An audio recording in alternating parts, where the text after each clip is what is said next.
नवनाथ चरित्र में कनिफानाथ से भेंट। गोरखनाथ जी की कनिफानाथ से विदाई में नाकनी और उपरीक्ष वसु की कथा। गोरखनाथ की कलिंजा से भेंट।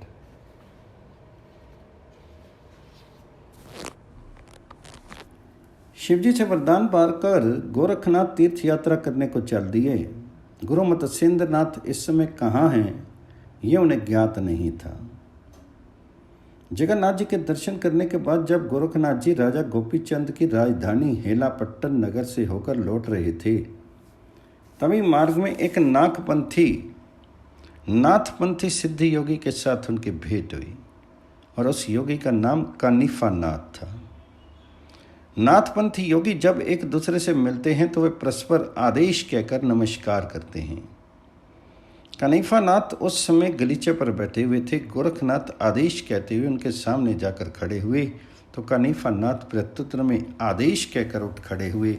उन्होंने गोरखनाथ को अपने पास बिठाया। कनिफानाथ जलंधरनाथ के शिष्य थे।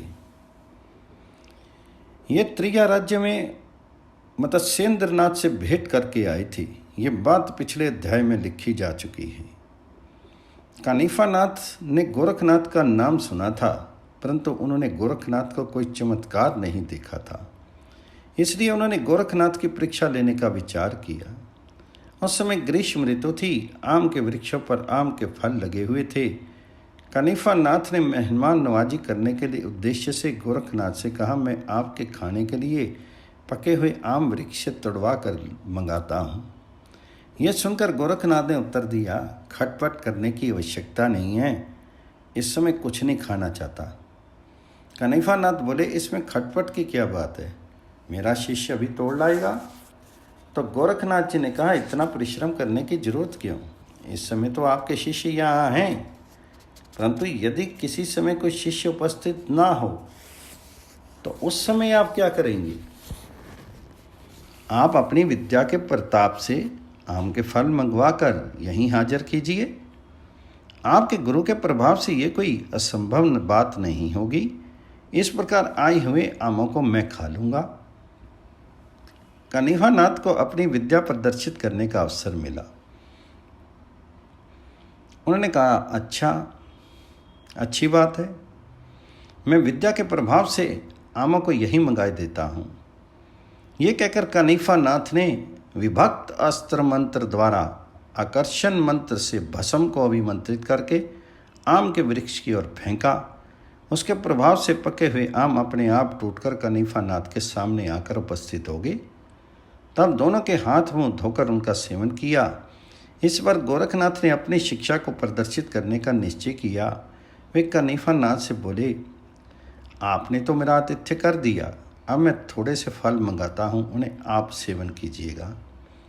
ये कहकर गोरखनाथ ने भक्त अस्त्र तथा आकर्षण संबंध से अभिमंत्रित भस्म को दूर लवंग वन की ओर फेंका। थोड़ी ही देर में भांति भांति के फल लाकर उपस्थित हो गए। दोनों योगियों ने प्रेम पूर्वक खाया, परंतु फिर भी बहुत से फल शेष बच गए।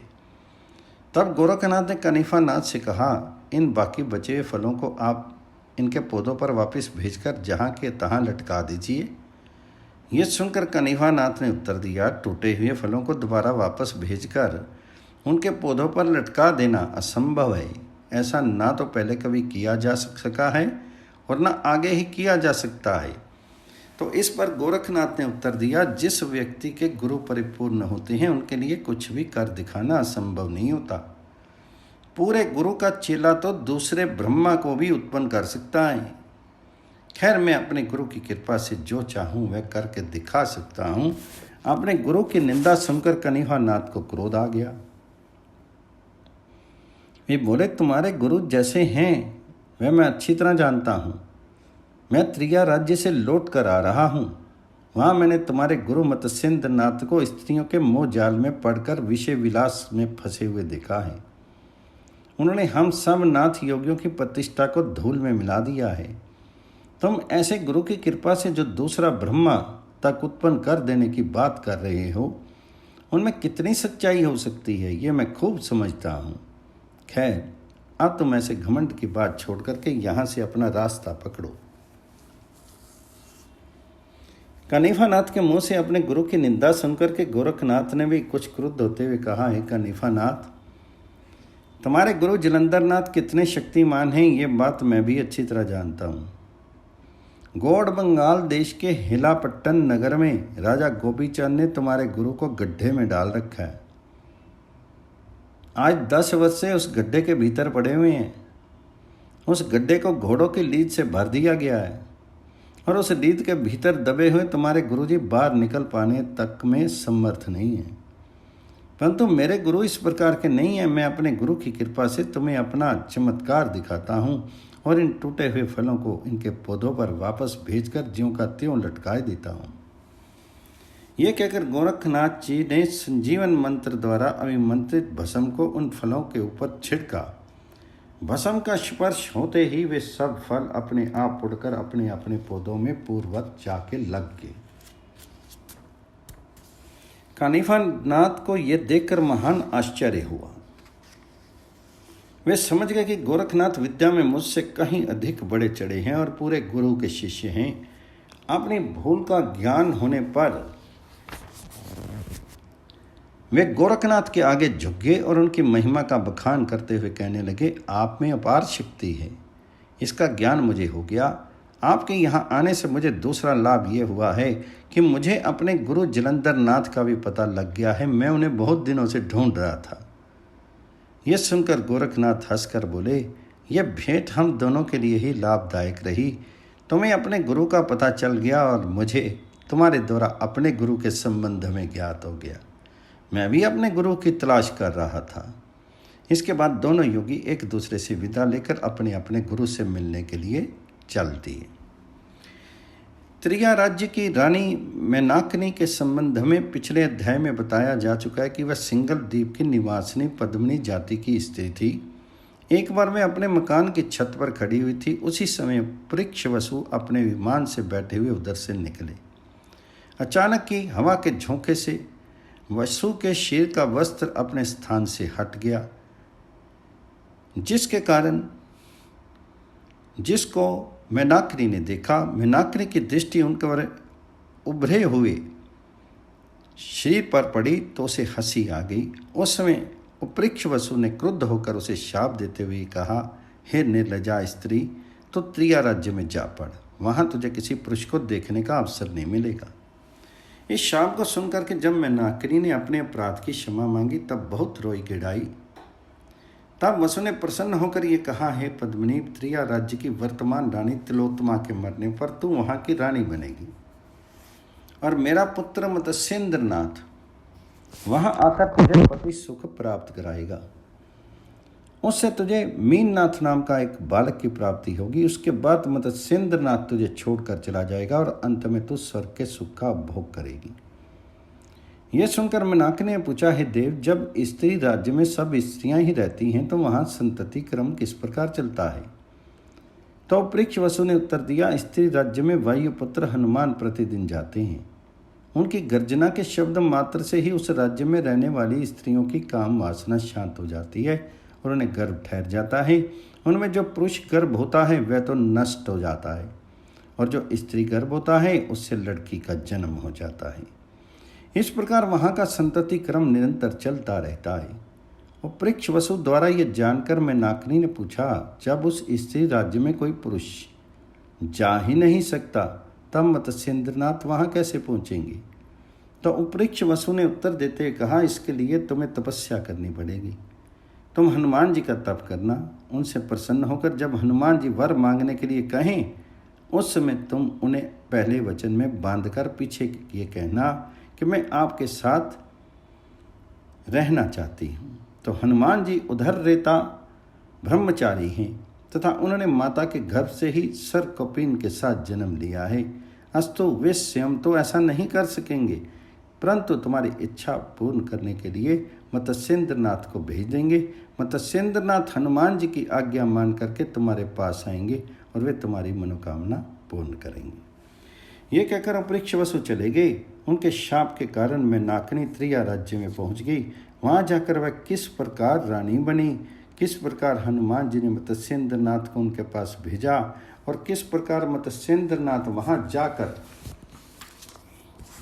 रहने लगे तथा कैसे मीननाथ का जन्म हुआ, इन सब का वर्णन पिछले अध्याय में विस्तार पूर्वक किया जा चुका है। कानिफानाथ से विदा लेकर गोरखनाथ अपने गुरु मत्स्येंद्र नाथ की खोज में त्रिया राज्य की ओर चल दिए। जब वे त्रिया राज्य की सीमा पर पहुंच गए तब एक स्थान पर बैठकर मन में ये विचार करने लगे कि मैं अपने गुरु से जाकर किस प्रकार मिलूं तथा उन्हें किस प्रकार समझा बुझा कर यहाँ से वापस ले चलूं।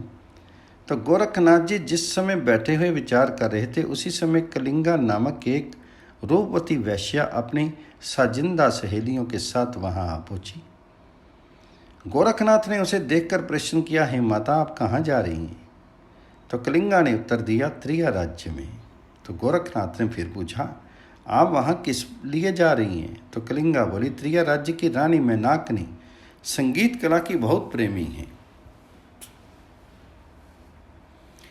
कुछ वर्ष पूर्व उन्होंने पति प्राप्त किया था, उसी की खुशी में इन दिनों वे संगीत के जलसे करा रही है।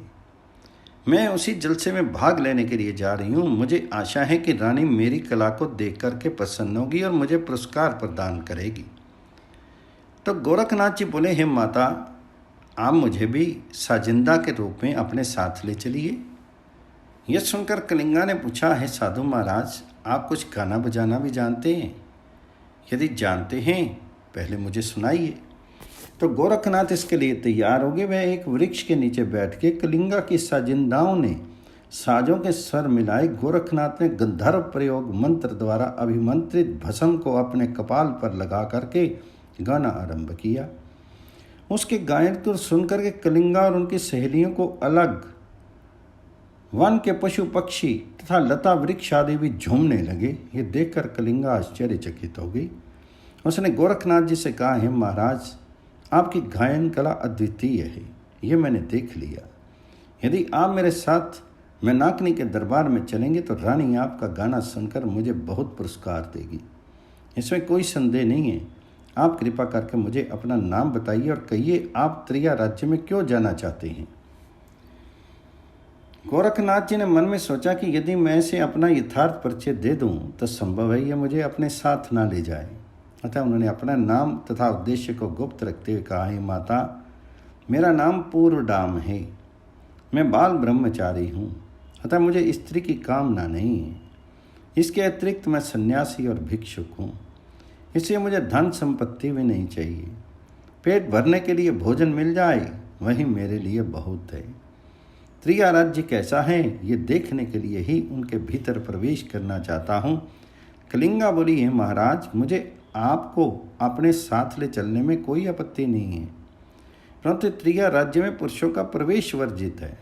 तो गोरखनाथ ने पूछा, ऐसा क्यों? तो कलिंगा बोली, त्रिया राज्य में प्रतिदिन हनुमान जी आते हैं। उनकी गर्जना सुनकर यदि कोई पुरुष वहाँ उपस्थित होता है तो वह मर जाता है और स्त्रियाँ गर्भवती हो जाती हैं, परंतु उन्हें भी पुरुष गर्भ नहीं ठहरता। इसलिए यदि आप वहाँ गए भी तो मर ही जाएंगे। गोरखनाथ ने कहा, हनुमान जी की गर्जना से मेरा बाल भी बांका नहीं होगा, इस संबंध में आप निश्चिंत रहें। दूसरे, मेरे पास ऐसी योग शक्ति है कि वहाँ पर हनुमान जी अथवा अन्य जो कोई भी मुझे देखेगा उसे मैं स्त्री रूप में दिखाई दूंगा, पुरुष रूप में किसी को नहीं दिखूंगा। इस प्रकार गोरखनाथ द्वारा स्पष्टीकरण दिए जाने पर कलिंगा उन्हें अपने साथ ले जाने के लिए तैयार हो गई। कलिंगा अपनी सहेलियों के साथ रथ में बैठी। गोरखनाथ ने रथ को हाँकना आरंभ किया। थोड़ी देर में वे लोग त्रिया राज्य के भीतर जा पहुँचे। वहाँ जाकर चिन्नापट्टन नामक एक स्थान में वे सब ठहर गए। खाना पीना समाप्त करने के बाद कलिंगा अपनी सहेलियों के साथ सो गई। उस समय एक पहर रात्रि व्यतीत हो चुकी थी। त्रिया राज्य में पहुंचकर गोरखनाथ ने वज्रस्त्र, स्पर्श अस्त्र, मोहन अस्त्र तथा नाग अस्त्र की ऐसी योजना की कि जिसके कारण कोई अन्य व्यक्ति त्रिया राज्य के भीतर प्रवेश नहीं कर सके। उस समय हनुमान जी सेतुबंध रमेश्वर से चलकर त्रिया राज्य में प्रवेश करने के लिए आ पहुंचे। त्रिया राज्य की सीमा के बाहर ही गोरखनाथ के अस्त्रों ने उन्हें राज्य की सीमा में प्रवेश करने से रोक दिया। सर्वप्रथम वज्रस्त्र आकर हनुमान जी की छाती में लगा, उसके कारण वे पृथ्वी पर गिर पड़े। फिर स्पर्श अस्त्र ने आगे बढ़कर हनुमान जी को पृथ्वी से चिपका दिया, जिसके कारण उनका हिलना डुलना बंद हो गया। तत्पश्चात क्रमशः मोहन अस्त्र एवं नाग अस्त्र से हनुमान जी को मोहित करके नागपाश में बांध दिया। अपनी ये हालत देख करके हनुमान जी ने रामचंद्र जी का स्मरण किया। रामचंद्र जी उसी समय वहाँ पर आ पहुँचे। हनुमान जी उस हालत को देखकर रामचंद्र जी ने ध्यान दृष्टि से संपूर्ण रहस्य को समझ लिया। फिर उन्होंने इंद्र अस्त्र द्वारा वज्र अस्त्र, विभक्त अस्त्र द्वारा स्पर्श अस्त्र, ज्ञान अस्त्र द्वारा मोहन अस्त्र तथा गरुड़ अस्त्र द्वारा नाग अस्त्र का निवारण किया। जब हनुमान संकट मुक्त हुए तो उन्होंने हाथ जोड़कर रामचंद्र जी से पूछा, है प्रभु, ऐसा कौन बलशाली व्यक्ति पृथ्वी पर उत्पन्न हुआ है जिसने मेरी ऐसी दुर्दशा की?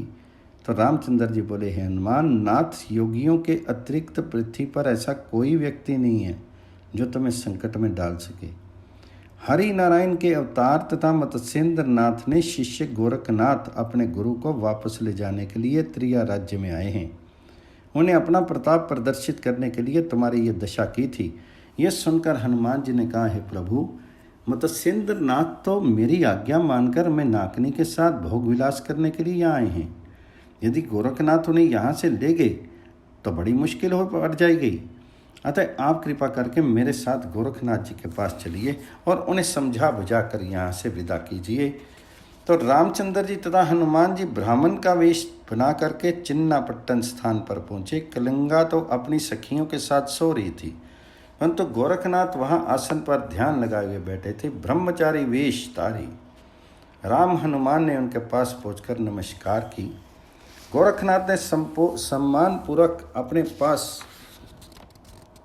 बैठाते हुए कहा, हे ब्राह्मणों, आप इस अर्धरात्रि के समय मेरे पास कौन सी इच्छा लेकर आए हैं, वह मुझे बताने की कृपा कीजिए। ये सुनकर राम हनुमान ने उत्तर दिया, हे प्रभु, यदि आप पहले वचन दे दें तो हम अपनी इच्छा को प्रकट करें। पहले वचन देने की बात सुनकर गोरखनाथ का माथा ठनका। उसी समय उन्हें याद आया कि मैंने तो विभिन्न अस्त्रों के प्रयोग द्वारा त्रिया राज्य में किसी भी पुरुष के प्रवेश करने का मार्ग अवरुद्ध कर रखा था। इसके बाद भी ये लोग यहाँ चले आए और मुझसे वचन देने की मांग कर रहे हैं। इसमें अवश्य ही कोई ना कोई रहस्य है। ये लोग साधारण ब्राह्मण नहीं हैं, अपितु ब्राह्मण के वेश में कोई देवता हैं जो अपना कोई विशेष उद्देश्य पूरा करने के लिए इस समय यहाँ आए हैं। ये विचार करके गोरखनाथ जी बोले, पहले आप लोग अपना सच्चा परिचय तथा यथार्थ रहस्य को प्रकट कीजिए, तभी मैं कुछ कह सकूँगा। श्री राम तथा हनुमान समझ गए कि अब कपट करने से काम नहीं चलेगा। अतः श्री रामचंद्र जी ने सत्य बात को प्रकट करते हुए कहा, हे गोरखनाथ, मैं ब्राह्मण के वेश में रामचंद्र हूँ और ये मेरा भक्त हनुमान है। गोरखनाथ ने ये सुनते ही दोनों के चरण स्पर्श किए। फिर कहा, अब आप मुझे क्या आज्ञा देना चाहते हैं, वो कहिए।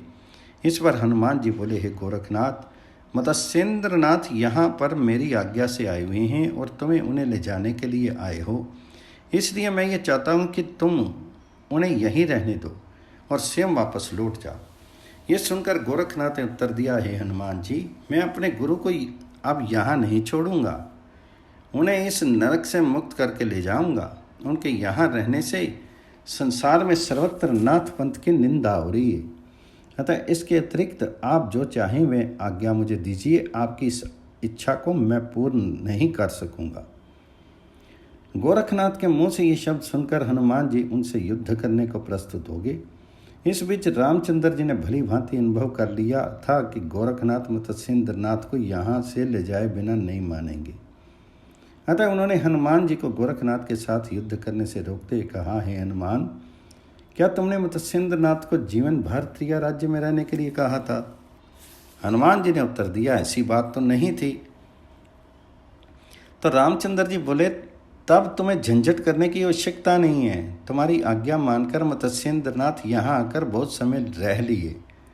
अब यदि गोरखनाथ उन्हें ले जाना चाहते हैं तो भले ही ले जाएं। उनके साथ लौटना या ना लौटना मत्स्येंद्र नाथ के अपने मन की बात होगी। तुम्हें शांत रहना चाहिए। तुम तो अब केवल इतना ही करो कि मैं नाकनी को गोरखनाथ के आने की सूचना दे दो। रामचंद्र जी का निर्णय सुनकर हनुमान जी शांत हो गए। तत्पश्चात रामचंद्र जी तो अंतर ध्यान हो गए और हनुमान जी मैनाकिनी के पास चले गए। उस दिन अर्धरात्रि के समय रानी मैनाकिनी अपने पलंग पर अकेली सो रही थी। दासी आदि कोई उनके पास नहीं थी। हनुमान जी सूक्ष्म रूप धारण करके उनके पास जा पहुंचे। उन्होंने हाथ पकड़कर मैनाकिनी को जगाया। मैनाकिनी की आंख खुल गई। अपने सामने हनुमान जी को देख करके उसने प्रणाम किया, फिर आसन पर बैठाते हुए पूछा, हे प्रभु, इस समय आपके आने का क्या कारण है? तो हनुमान जी बोले, हे मैनाकिनी, मैंने तुम्हें वचन दिया था कि मत्स्येंद्रनाथ यहाँ आकर तुम्हारी लालसा को पूर्ण करेंगे। मत्स्येंद्रनाथ 12 वर्ष से यहाँ रह रहे हैं। उन्होंने तुम्हें एक पुत्र भी दिया है, परंतु मत्स्येंद्रनाथ अब यहाँ से चले जाएंगे क्योंकि उनका शिष्य गोरखनाथ उन्हें यहाँ से वापस ले जाने के लिए त्रिया राज्य में आ पहुँचा है। गोरखनाथ बहुत बड़ा योगी है। वे अपना कार्य सिद्ध करने के लिए आकाश पताल के कुलावे मिलाकर एक कर देता है। संसार का कोई प्राणी उनका सामना नहीं कर सकता। हे मैनाकिनी, गोरखनाथ को समझाने के लिए मैंने तथा श्री रामचंद्र जी ने बहुत प्रयत्न किया, परंतु उसके ऊपर कोई असर नहीं हुआ। इसलिए मैं तुम्हें केवल ये सूचित करने के लिए आया हूँ कि यदि तुम किसी प्रकार स्त्री चरित्र दिखाकर गोरखनाथ को अपने वश में कर सको तो कर लेना, अन्यथा वह मत्स्येंद्रनाथ को यहाँ से वापस ले जाएगा। इतना कहकर हनुमान जी वहाँ से अंतर्ध्यान हो गए। चिन्नापट्टन से चल करके गोरखनाथ कलिंगा के साथ त्रिया राज्य की राजधानी श्रृंगमुरड नगर में जा पहुंचे। कलिंगा ने अपने आने की सूचना राज दरबार में भेज दी। माँ से हुक्म आ गया कि वह दरबार में उपस्थित होकर अपनी कला प्रदर्शन करे।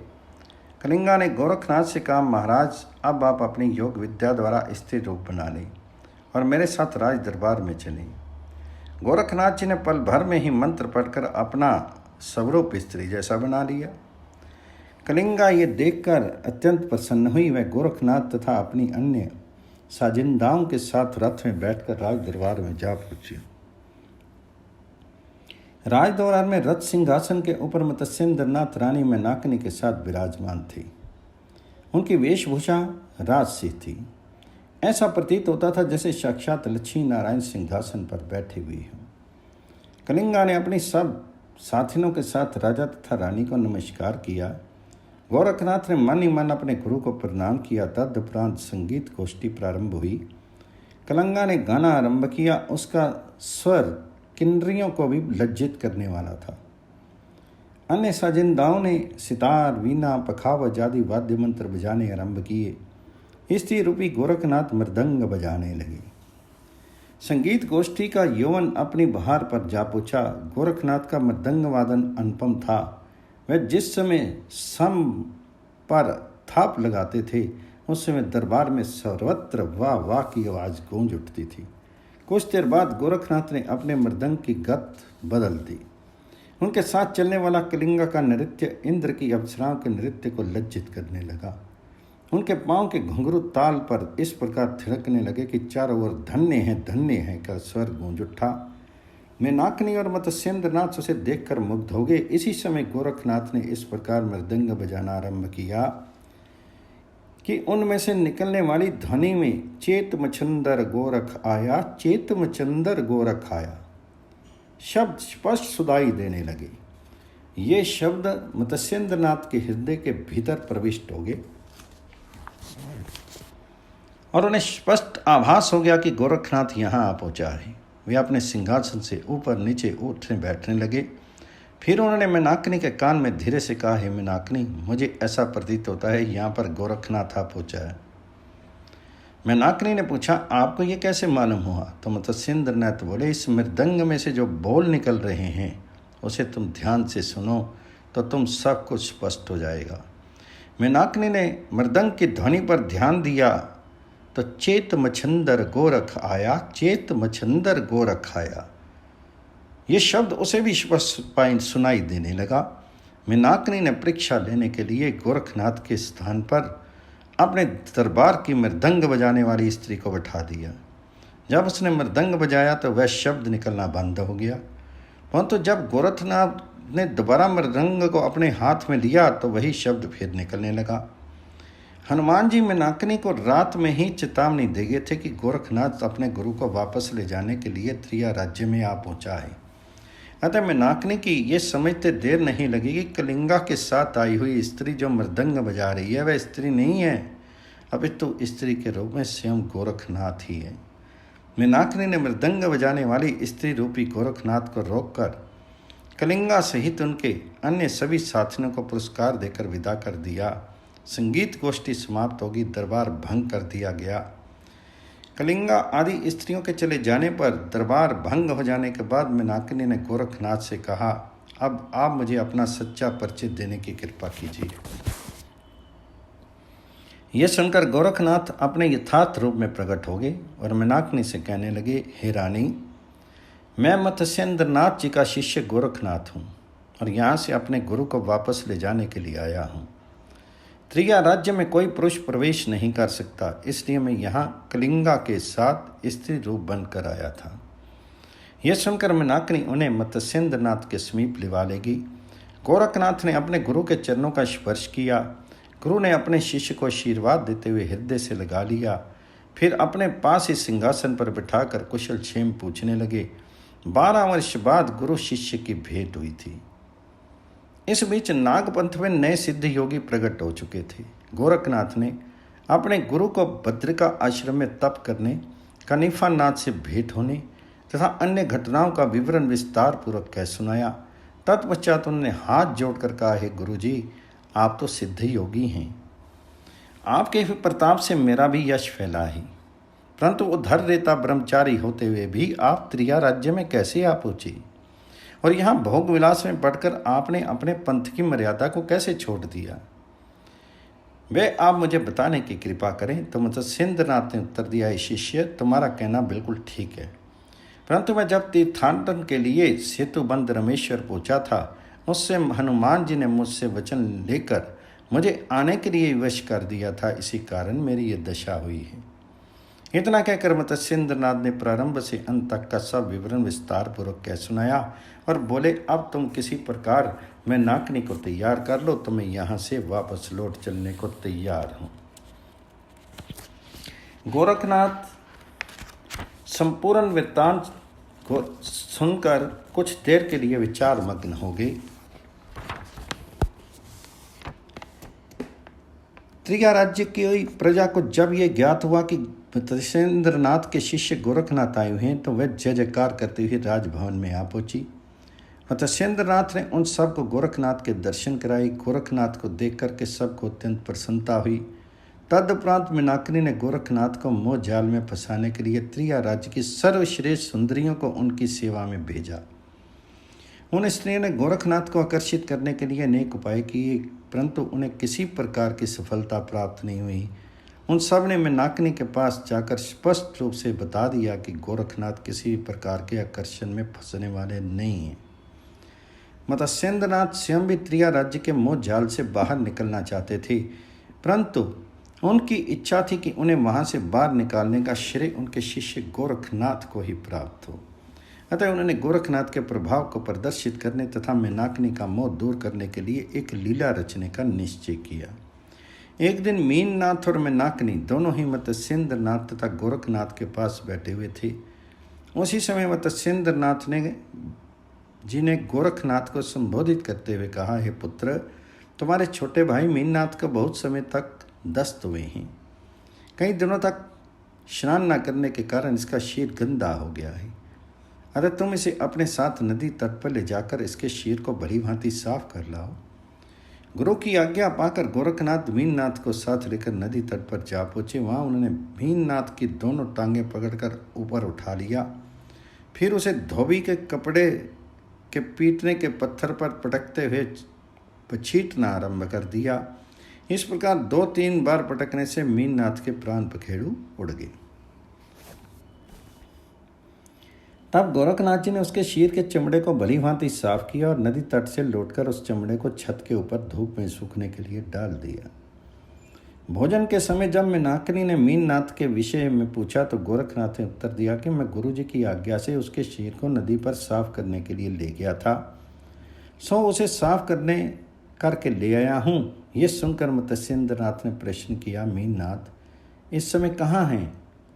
तो गोरखनाथ जी ने उत्तर दिया, मैंने उनके शरीर को धोकर छत पर सूखने के लिए डाल दिया है, वह वही सूख रहा है। मत्स्येंद्रनाथ तथा मीनाकिनी छत के ऊपर चढ़ गए तो जाकर देखा कि मीननाथ के शरीर की खाल धूप में पड़ी हुई है। यह देखकर मीनाकिनी तो रोने लगी और मत्स्येंद्रनाथ ने क्रोध में भरकर गोरखनाथ से कहा, अरे मूर्ख, इस बालक ने तेरा क्या अपराध किया था जो तूने निर्दयी बनकर इसे मार डाला? तो गोरखनाथ बोले, गुरुजी, आपने इसके शरीर को धोकर साफ लाने की आज्ञा दी थी, मैंने वही किया है, इससे मेरा क्या अपराध है? आप तो साधु महात्मा हैं और इस बात को भली भांति जानते हैं कि ये संपूर्ण जगत नाशवान है। ऐसी स्थिति में आपका क्रोध अथवा शोक करना उचित प्रतीत नहीं होता। आप ज्ञानी होकर भी इस प्रकार संताप क्यों कर रहे हैं? ये सुनकर मत्स्येंद्रनाथ ने कहा, गोरख, इस समय पंडिताई बघारने की आवश्यकता नहीं है। मीननाथ के जीवित हुए बिना मुझे अन्न जल अच्छा नहीं लगेगा और मीनाकिनी को तो इसके बिना स्वयं भी जीवित नहीं रह सकती, इसलिए तुम हमारे मीननाथ को जीवित करो।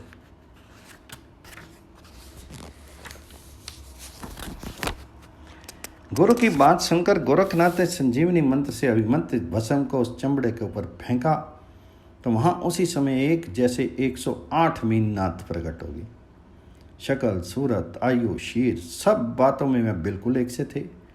गोरखनाथ ने उन्हें दिखाते हुए मीनाकिनी से कहा, इनमें से जो तुम्हारा मीननाथ हो उसे ले लो। मीनाकिनी आश्चर्यचकित रह गई, वे अपने मीननाथ को कैसे पहचाने? लाचार उसने गोरखनाथ से कहा, हे गोरख, मुझे ऐसा लगता है कि तुम ईश्वर के अवतार हो। अब तुम स्वयं ही मेरे ऊपर कृपा करके अपनी माया को समेट लो और मुझे मेरा मीननाथ सौंप दो। ये कहकर मीनाकिनी ने गोरखनाथ को प्रणाम करना चाहा। उस समय गोरखनाथ ने उसे रोकते कहा, तुम मेरी गुरु माता हो, अतः तुम्हें प्रणाम करने की आवश्यकता नहीं है, मैं तुम्हारे पुत्र को अभी सौंपे देता हूँ। यह कहकर गोरखनाथ ने एक ऐसा मंत्र पढ़ा कि 107 मीननाथ दृश्य हो गए, केवल एक असली मीननाथ रह गया। उस मीननाथ ने जब माता पिता को प्रणाम किया तो मीनाकिनी ने प्रसन्नता से भरकर उसे गोद में उठा लिया और चुंबन करने लगी। इस घटना को देखकर मीनाकिनी अच्छी तरह समझ गई कि गोरखनाथ महान सिद्ध योगी है और वह यहाँ से मत्स्येंद्रनाथ को वापस ले जाए बिना नहीं मानेगा। यदि मैं मत्स्येंद्रनाथ को रोकने का प्रयत्न करूंगी तो संपूर्ण त्रिया राज्य संकट में पड़ जाएगा। यह विचार करके मीनाकिनी ने गोरखनाथ से कहा, है गोरख, अब मुझे तुम्हारी योग शक्ति के विषय में किसी प्रकार का संदेह नहीं रहा। मैं ये भी जानती हूँ कि तुम मत्स्येंद्रनाथ को यहाँ से साथ ले जाए बिना नहीं मानोगे। सो अब मैं भी तुम्हारी इच्छा में किसी प्रकार का व्यवधान खड़ा नहीं करूँगी, परंतु मैं चाहती हूँ कि तुम 1 वर्ष तक यहीं रहो। गोरखनाथ ने यह सुनकर उत्तर दिया, है माता, आपकी आज्ञा का पालन करना मेरा धर्म है, परंतु हम दोनों के यहाँ रहने से धर्म प्रचार के कार्य में बहुत बाधा पड़ेगी। मुझे यहाँ रहते हुए 6 महीने तो हो चुके हैं। आपके आदेश का पालन करने के लिए मैं 6 महीने यहाँ और बना रहूँगा। मीनाकिनी इस पर सहमत होगी। मीनाकिनी के अंतःपुर में चले जाने पर गोरखनाथ ने मत्स्येंद्रनाथ से जिज्ञासा की, है गुरुजी, आप तो अपनी महिमा के प्रताप से हजारों मीननाथों को उत्पन्न करने में समर्थ हैं, फिर आपने एक मीननाथ के मर जाने पर इतना शोक और क्रोध क्यों प्रकट किया था? तो मत्स्येंद्रनाथ ने उत्तर देते कहा, हे पुत्र, तुम्हारा कहना ठीक है, परंतु ये सब लीला तो मेरी ही रची हुई थी। मेरी ही इच्छा से तुमने मीननाथ को मारा था, फिर मेरी ही इच्छा से उसे जीवित भी कर दिया। मैं मीनाकिनी को तुम्हारी शक्ति का अनुभव कराना चाहता था। मैं यदि ये खेल नहीं करता तो मीनाकिनी का मोह इतनी जल्दी भंग नहीं होता और वह इस प्रकार मुझे यहाँ से चले जाने देने के लिए तैयार नहीं होती। इस घटना से मुझे ये भी विश्वास हो गया कि तुम्हारे भीतर पूर्ण अनासक्त भाव उत्पन्न हो गया है तथा संसारिक मौका लेश बात भी नहीं रहा है। 6 महीने का समय और व्यतीत हो गया। त्रिया राज्य से विदा होने की तिथि चैत्र मास के शुक्ल पक्ष की प्रतिपदा निश्चित की गई थी, वह दिन जब आया तब मत्स्येंद्रनाथ और गोरखनाथ ने प्रस्थान की तैयारियां आरंभ की। उस समय मैनाकनी ने आकर मत्स्येंद्रनाथ से कहा, मीननाथ का क्या होगा? तो मत्स्येंद्रनाथ बोले, वह तो तुम्हें निश्चय करना है। तो मैनाकनी ने उत्तर दिया, उसे आप अपने साथ ही ले जाइएगा, क्योंकि प्रथम तो वह आपसे अधिक स्नेह करता है। दूसरी बात यह है कि जब तक आप यहाँ रहे तब तक तो वह सुरक्षित था, परंतु आपके चले जाने के बाद जब हनुमान जी यहाँ आकर गर्जना करेंगे तब वह पुरुष होने के नाते जीवित नहीं बचेगा। तीसरी बात यह भी है कि आपके पिता अपृक्ष वसु ने मुझे जो शाप दिया था उसकी अवधि आप पूरी होने वाली है।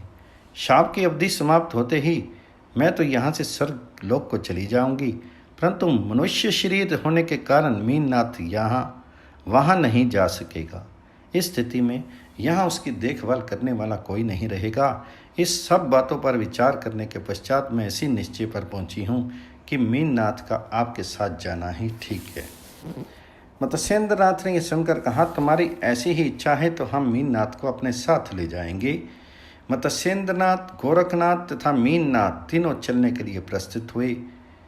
प्रतीक्षित प्रजाजनों ने विदा करने के लिए नगर के बाहर तक गए। चलते समय मैनाकनी ने गुप्त रूप से एक सोने की ईंट मत्स्येंद्रनाथ की झोली में रख दी।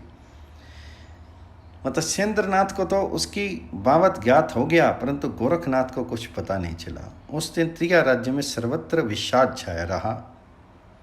मैनाकनी की तो बहुत बुरी हालत थी। पति वियोग तथा पुत्र वियोग का दुख उसके एक साथ सहन करना पड़ा था। उनकी आंखों से अश्रुधारा अविरल विवेक से बहती चली आ रही थी। वह छाती पीट पीट कर चीखें मारती हुई रो रही थी। उसकी स्थिति को देखकर पशु पक्षी भी आर्तनाद करने लगे। मैनाकनी के कारण की करुण दशा उपृक्ष वसु से नहीं देखी गई। वे विमान में बैठकर उसके पास जा पहुंचे और समझाते हुए बोले, हे मैनाकनी, तो किस लिए इतनी दुखी हो रही है? ये संपूर्ण संसार स्वप्नवत है। तो कहाँ की रहने वाली, कहाँ आ पहुँची थी? अब तेरे शाप की अवधि समाप्त होने जा रही है। कुछ दिनों बाद तुझे स्वर्ग में चले जाना है। अतः तू रोना धोना बंद करके भगवान जी का स्मरण कर, ताकि तेरा कल्याण हो। इतना कहकर उपृक्ष वसु अंतर्ध्यान हो गई। उपृक्ष वसु का उपदेश सुनकर मैनाकनी का हृदय शांत हो गया। तीनों नाथ जब त्रिया राज्य से बाहर चले गए तब वह भगवत भजन में अपना समय बिताने लगी। कुछ दिनों बाद जब शाप की अवधि समाप्त होगी तब स्वर्गलोक से विमान आया। मैनाकनी उससे बैठकर स्वर्ग को चली गई और अपने अप्सरा रूप को पुनः प्राप्त हुई।